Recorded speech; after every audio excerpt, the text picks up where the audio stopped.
द्वादश ज्योतिर्लिङ्गस्तोत्रम्। सौराष्ट्रदेशे विशदेति रम्ये ज्योतिर्मयं चन्द्रकलावतंसं भक्तप्रदानाय कृपावतीर्णं तं सोमनाथं शरणं प्रपद्ये।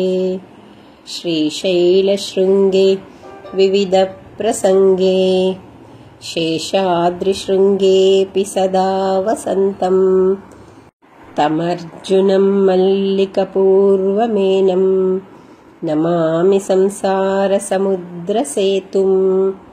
अवन्तिकायां विहितावतारां मुक्तिप्रदानाय च सज्जनानां अकालमृत्योपरिरक्षणार्थं वन्दे महाकालमहासुरेशं। कावेरिकानर्मदयोपवित्रे समागमे सज्जनतारणाय सदैव मान्धातृपुरे वसन्तम्। ओङ्कारमीशं शिवमेकमीडे पूर्वोत्तरे प्रज्वलिकानिधाने सदा वसन्तं गिरिजासमेतं सुरासुराराधितपादपद्मं श्रीवैद्यनाथं तमहं नमामि।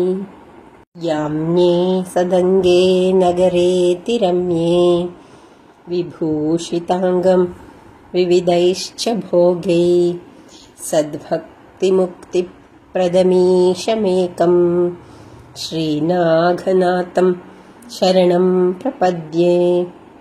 महाद्रिपार्श्वे च तटे रमन्तं सम्पूज्यमानं सततं मुनीन्द्रै सुरासुरैर्यक्षमहोरगादे केदारमीशं शिवमेकमीडे सह्याद्रिशीर्षे विमले वसन्तं गोदावरीतीरपवित्रदेशे यद्दर्शनात् पातकमाशुनाशं प्रयाति तं त्र्यम्बकमीशमीडे।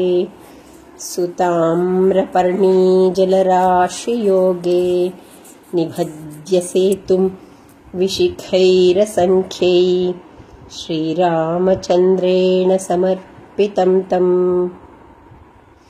रामेश्वराख्यं नियतं नमामि।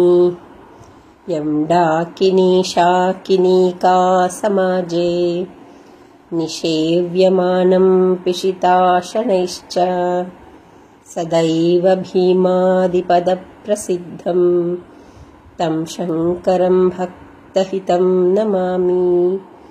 सानन्दमानन्दवने वसन्तमानन्दकन्दं हतपापबृन्दं वाराणसीनाथमनाथनाथं श्रीविश्वनाथं शरणं प्रपद्ये।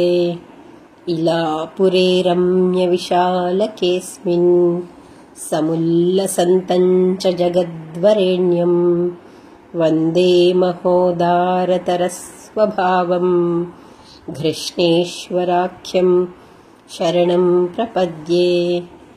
ज्योतिर्मयद्वादशलिङ्गकानां शिवात्मनां प्रोक्तमिदं क्रमेण स्तोत्रं पठित्वा मनुज्योतिभक्त्या फलं तदालोक्य निजं भजेच्छ इति 12 ज्योतिर्लिङ्गस्तोत्रम्।